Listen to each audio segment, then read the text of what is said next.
Sneha steel and furniture centre Salgare. आमच्याकडे steel भांडी, संसार उपयोगी साहित्य, sofa set, furniture, cooler, dining table, आटा चक्की व इतर साहित्यांचे एकमेव ठिकाण एक, व्हरायटी अनेक। आता शुभ मुहूर्ताची सुरुवात सलगरे ते स्नेहा स्टील मधील खरेदीनेच। वाजवी दर, सजवा फर्निचरने तुमचे घर। सर्व साहित्यावर बजाज फायनान्सची खास सोय उपलब्ध।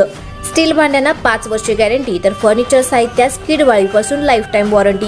खात्रीशीर खरेदीसाठी मिरज पूर्व भागातील एकमेव ठिकाण Sneha steel and furniture centre Salgare. आमचा पत्ता रवींद्र वसतिनिकेतन शेजारी सलगरे। संपर्क 90 96 25 91 38। प्रत्येक बातमीतील घटनेच्या वास्तविकतेची तुलना थेट पाहत रहा चांगली अपडेट। शालेय विद्यार्थ्याला वाचवण्याच्या प्रयत्नात गाडी खड्ड्यात जाऊन झाडावर आदळली।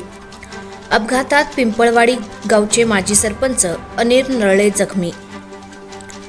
कवटेमंकाळ शहरात महांकाली साखर कारखाना गेट समोरील सांगली जत मार्गावर शाळकरी मुलाला वाचवण्याच्या प्रयत्नात हॅरिहर गाडी रस्त्याच्या बाजूला असलेल्या खड्ड्यात जाऊन झाडावर जोरदार आदळली। या अपघातात गाडीतील पिंपळवाडी गावचे माजी सरपंच अनिल नरळे जखमी झाले आहेत। अनिल नरळे यांनी शालेय विद्यार्थ्याचा जीव वाचवण्याचा केलेला प्रयत्न महत्त्वपूर्ण ठरला आहे।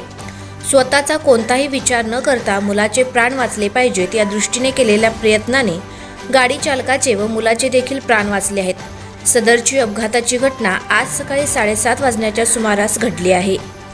पिंपळवाडी गावचे माजी सरपंच अनिल नरळे हे साखर कारखान्यापासून खाली कवटेमंकाळ शहरात येत असताना महांकाली सहकारी साखर कारखान्याच्या गेटसमोर आपल्या हॅरियर गाडीतून आले असता अचानकपणे रस्ता ओलांडून शालेय विद्यार्थी गाडीच्या आडवा येतो हे लक्षात येताच अनिल नरळे यांनी स्वतःचा कोणताही विचार न करता मुलाला वाचवण्याच्या प्रयत्नात डाव्या बाजूला गाडी घेतली असता गाडी डाव्या बाजूला असलेल्या खड्ड्यात जाऊन कंपाऊंड समोरील झाडावर जोरदार आदळली।